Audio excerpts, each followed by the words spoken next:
এবং পশ্চিমাঞ্চল উন্নয়ন দপ্তরের অধীন মোট ৭৬টি ব্লক রয়েছে গ্রামীণ এলাকা। এই ব্লক এলাকাতে আমাদের ডেভেলপমেন্টের কাজ করতে হবে।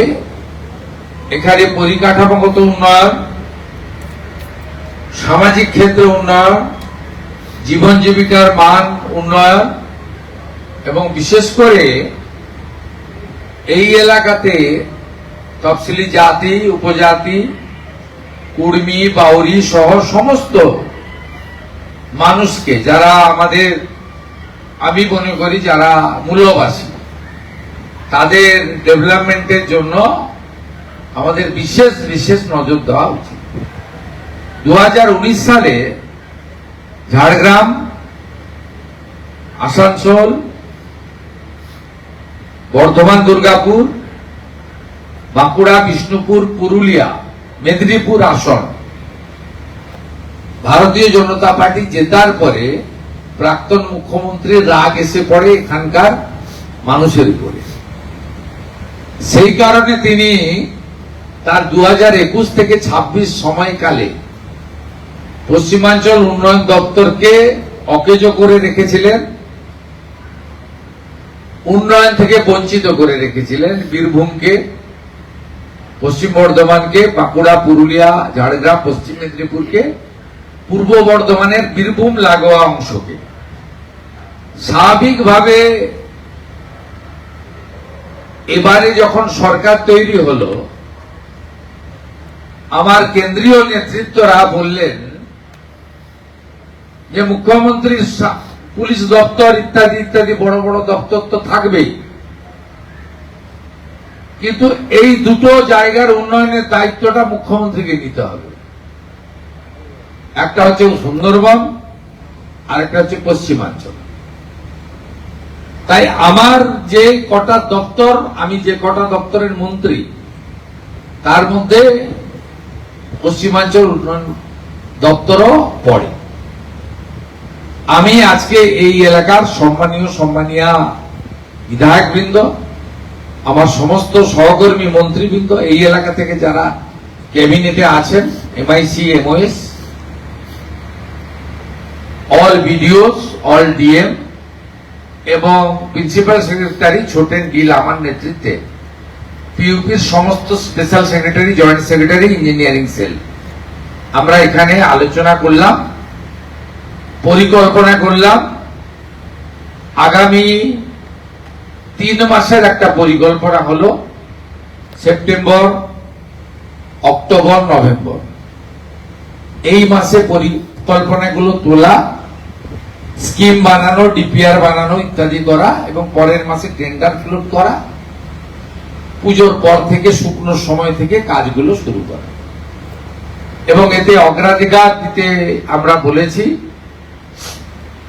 পিছিয়ে পড়া গ্রামগুলিকে। আমরা চিহ্নিত করে দিয়েছি পার অঞ্চল অন্তত 50 লক্ষ টাকা করে আমরা কাজ করতে চাই। এইভাবে নানা আলোচনা আজকে এখানে হয়েছে। বিধায়করা দুটো থেকে আলোচনায় অংশ নিয়েছেন। আমি যেহেতু আকাশপথে আসতে পারিনি, আমার 2 ঘন্টা লেট হয়েছে এখানে আসতে, 4:15-তে আমি এসেছিলাম। আমিও এনাদের সঙ্গে কিছুটা বক্তব্য, কিছুটা ইন্টারেকশন, কিছুটা ইন্টারভেনশন, কিছুটা পাওয়ার পয়েন্ট প্রেজেন্টেশনের মাধ্যমে আলোচনা করে আমরা একটা রোডম্যাপ বানিয়েছি। পশ্চিমাঞ্চলের লোক শুনলে ক্রোধান্বিত হবেন। বিগত দিনে যিনি মুখ্যমন্ত্রী ছিলেন প্রাক্তন, তিনি গত অর্থবর্ষে মাত্র 20 কোটি টাকা বরাদ্দ করেছিলেন, 6 কোটি টাকার কাজ হয়েছে। আমি পূর্ণাঙ্গ বাজেট আমাদের হয়নি, কারণ 4 মাসের বাজেট ভোট অন অ্যাকাউন্ট হয়েছিল। 8 মাসে এই এলাকায় আমরা 1610 কোটি টাকা বরাদ্দ করেছি, যার মধ্যে 10 কোটি টাকা ইঞ্জিনিয়ার এবং কর্মচারীদের বেতনের জন্য, অর্থাৎ নন প্ল্যান, 1600 কোটি টাকা প্ল্যান এডে। আমি চেষ্টা করব মার্চ মাসের মধ্যে এই টাকা যাতে সমস্ত আধিকারিক এবং জনপ্রতিনিধির সাহায্য নিয়ে, জঙ্গলমহলের মানুষ যে বিরাট প্রত্যাশা নিয়ে মাননীয় প্রধানমন্ত্রী নরেন্দ্র মোদীর গ্যারেন্টিকে বিশ্বাস করে আমাদেরকে ক্ষমতায় এনেছেন, সেটা আমরা যাতে করতে পারি। আমি জেলা শাসক পর্যন্ত আমরা খুব হ্যাপি, ভালো কাজ হচ্ছে। আনহ্যাপি বলবো না। আমি আজকে এখানকার বিডিও যারা ছিলেন ৭৪-৭৫ জন, তাদেরকে বলেছি যে আপনারা আরো বেশি অ্যাক্টিভ হন। যাই সিদ্ধান্ত বিধায়ক, ডিএম, সরকার নিক না কেন, ইমপ্লিমেন্টেশন আপনাদের কাছে। আপনাদের লেভেলে আমার মনে হয় কিছু কিছু মানুষের এখনো জড়তা কাটেনি। সব ভিডিও নয়, কিছু কিছু লোকের আমি ওদের জড়তা কাটার জন্য বলেছিলাম। এবং আমি অনেক ভিডিওদের, বিশেষ করে অর্থনৈতিক এবং উন্নয়নের ক্ষেত্রে পিছিয়ে থাকা ব্লকগুলি, নয়াগ্রাম, বান্দোয়ান, ভিডিওদের সঙ্গে আমি ইন্টারাকশনও করেছি ২-৩ জনের সঙ্গে। আমি তাদেরকে বলেছি যে পিউপির কাজ করতে হবে, টাকা খরচ করতে হবে, আর ৬টা প্রজেক্ট, ফ্ল্যাগশিপ প্রজেক্ট প্রকৃত প্রাপকদের কাছে যেন যায়। ১ অন্নপূর্ণা যোজনা, ২ আয়ুষ্মান ভারত, এবং যারা আয়ুষ্মান ভারত পাবে না, প্রধানমন্ত্রী মুখ্যমন্ত্রী স্বাস্থ্য বীমা যোজনা। ৩য় বিকশিত ভারত জিনাবজি, আমরা ১২,০০০ কোটির কাজ করব, ১২৫ দিনের কাজ দেব, ৩৪,৫০০ টাকা বছরে পাবে পরিবারগুলি। ৪র্থত প্রধানমন্ত্রী আবাস, ২৫ লক্ষ বাড়ির নাম নথিভুক্ত হয়েছে, আরো যদি থাকে চিহ্নিত করে দিন, সবাইকে বাড়ি দেব। তার সঙ্গে প্রধানমন্ত্রী সূর্য ঘর, রাজ্যে মাত্র ৪,৫০০ বাড়িতে এখন অব্দি এই ঘর, সূর্য ঘরে আলো লাগাতে আমরা পেরেছি। আমাদের ভারত সরকার ১ লাখ টার্গেট দিয়েছে, আমরা ৫ লক্ষ করতে চাই। সে বিষয়ে আলোচনা হয়েছে। নল আছে, জল নাই। জল জীবন মিশনের কাজকে সম্পূর্ণ করতে গেলে প্রয়োজন হলে পিউপির টাকা লাগিয়ে নল আর জলের মধ্যে যে মাঝখানে যে চুরিটা হয়ে গেছে, চুরি তো হয়ে গেছে, তার জন্য অন্য ব্যবস্থা আছে, কিন্তু জলটা যাতে মানুষ পায় তার ব্যবস্থা নেওয়ার জন্য আমরা সব দিক থেকে একটা বহুমুখী এখানে উন্নয়নের কথা বলে গেলাম। আর ঝাড়গ্রামে পিউপির অফিস নেই, চালু করতে বলেছি। বোলপুরের বীরভূমের অফিস চালু রেখেও সিউড়িতে জেলা পরিষদে আরেকটা ক্যাম্প অফিস চালু করতে বলেছি। এরকম নানা ছোট ছোট বিষয়ে উঠে এসেছে, সেগুলো আমরা সমাধান করেছি। কিছু ইঞ্জিনিয়ার আমরা দিয়েছি পশ্চিমাঞ্চল উন্নয়ন পর্ষদ। আর অগ্রাধিকারের মধ্যে আইসিডিএস সেন্টার, প্রাইমারি স্কুল, সব স্কুলে লেডিস এবং মেল ফিমেল টয়লেট, ডাইনিং সহ কিচেন, সমস্ত বীরভূম থেকে শুরু করে এই এলাকা ভীষণ গরম হয়, সব স্কুলে ফ্যান দেওয়ার বিষয়ের কথা বলেছি, ডাইরেকশন দিয়েছি। আর বীরভূমে পাথর চলছে কিনা জিজ্ঞেস করলাম, বলো না বন্ধ হয়েছে। পুরুলিয়াকে জিজ্ঞেস করলাম কয়লা চলছে কিনা, বলছে না কয়লা বন্ধ হয়েছে। পশ্চিম বর্ধমানকে জিজ্ঞেস করলাম কয়লা বালি লুট হচ্ছে কিনা, বলো বন্ধ হয়েছে। ঝাড়গ্রামকে জিজ্ঞেস করলাম, মেদিনীপুরকে জিজ্ঞেস করলাম দলে দলে গোমাতাকে হাঁটিয়ে নিয়ে যাচ্ছে কিনা, বললো না না গোমাতাদের আর রাস্তায় হাঁটাতে দেখা যাচ্ছে না। এই কিছু অভিজ্ঞতাও শেয়ার করলাম। মুখ্যমন্ত্রীকে নামতে হয় নিচে, তো নেমে করতে হয়। আজকে বিপ্লবী ক্ষুদিরাম বসুর আত্মবলিদান দিবস, এই পূর্ণ দিনে কেশপুরের মহবনীতে তাকে প্রণাম করে পশ্চিমাঞ্চলের উন্নয়নের শপথ নিয়ে এখন আমি প্রস্থান করছি। ছেঁদা পাথর নিয়ে কিছু ভাবলেন? ২০,০০০ নিয়োগ হচ্ছে পিএসসিতে, আপনাদের নির্বাচন পূর্ববর্তী ক্ষেত্রে ছিল যে সদস্য নিয়োগ করা হবে, এবার কি আপনারা সেই যে বিষয়টা সেটা কি শুরু করলেন? পিএসসি চেয়ারম্যান অনিল বার্মার নামটা শুনে কি মনে হচ্ছে যে দুর্নীতি করার সুযোগ আর কেউ পাবে? এসএসসি কে রাজনীতি মুক্তকরণ করে দূষণ নারিয়ালাকে চেয়ারম্যান করার মধ্য দিয়ে কি বার্তা আমরা দিয়েছি? তাদেরকে অটোনমি দেওয়া হয়েছে। পিএসসি, এসএসসি তারা যা প্রেস কনফারেন্স করেছেন এটা গভর্নমেন্টের কাজ। আমাদের কি কাজ? রিক্রুটমেন্টের আমাদের 3টে কাজ। একটা হচ্ছে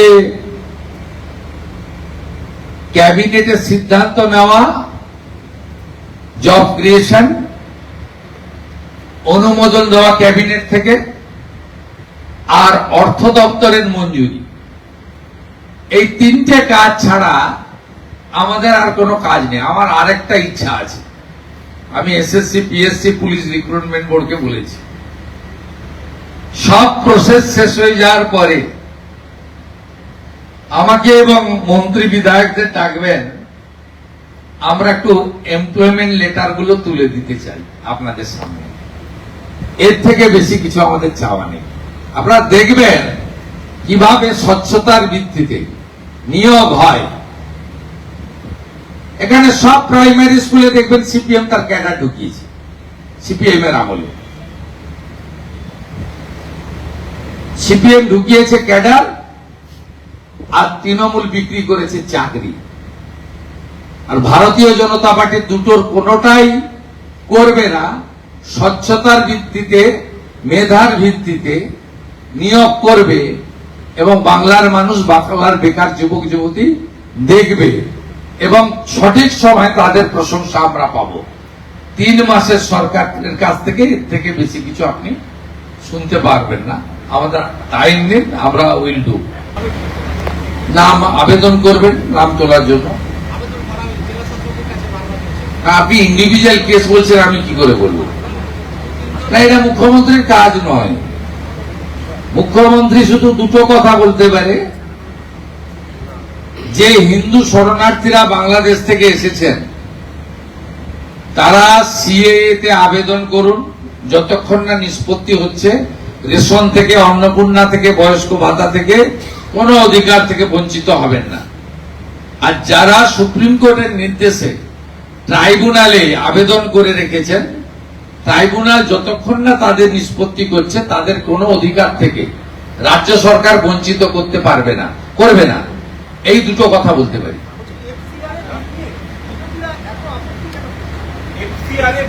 এই বিলটা নিয়ে বিরোধীদের এত আপত্তি কেন? বিদেশ থেকে ফান্ডিং বন্ধ হবে, এটাই কি বিরোধীদের মেন মাথা ব্যথা? এর উত্তর ওই বর্ধমানে যে ধরা পড়েছে হামিম, ওই দিতে পারবে, আমি তো দিতে পারবো না। এত অবৈধ এরা জায়গা তৈরি করেছে ধর্ম প্রতিষ্ঠানের নামে। মৌলবাদীরা, রেডিক্যাল গ্রুপ দেশের ভিতরে থেকে বিদেশ থেকে টাকা এনে এই জিনিস বন্ধ করতে হবে। যে বাঁকুড়ায় বসে আছি, এখানেও এই জঙ্গলমহল এলাকায় বৈদেশিক টাকা নিয়ে গরিব মানুষের অর্থনৈতিক দুর্বলতার সুযোগ নিয়ে ধর্ম পরিবর্তন করার যে ট্রেন্ড, এটাও আমাদের অভিজ্ঞতার মধ্যে আছে। সীমান্তে জমি দিয়ে দিয়েছি, ওবিসির অবৈধ তালিকা বাতিল করে দিয়েছি, ইমাম মুয়াজ্জেম ভাতা বন্ধ করেছি, গোমাতার সম্মান রক্ষা করেছি। মহরম হয়েছে কিন্তু তরোয়াল বের করতে দিইনি। কিছুদিনের মধ্যে ইউসিসি আসবে, এক দেশ এক প্রধান, এক রাজ্য এক মুখ্যমন্ত্রী এক আইন, UCC, we all are equal. তারপরে আর দুটো কাজ আমার বাকি করতে হবে, ধর্ম পরিবর্তন আর জমি কেনা বেচার ক্ষেত্রে আইন আনা। এই কাজও আমি করছি। আমাদের ভিডিও ভালো লাগলে লাইক এবং শেয়ার করুন। কমেন্ট সেকশনে গিয়ে জানান আপনাদের মতামত। আরও ভিডিও পেতে আমাদের চ্যানেল সাবস্ক্রাইব করুন এবং প্রতি মুহূর্তে খবরের আপডেট পেতে প্রেস করুন বেল আইকন।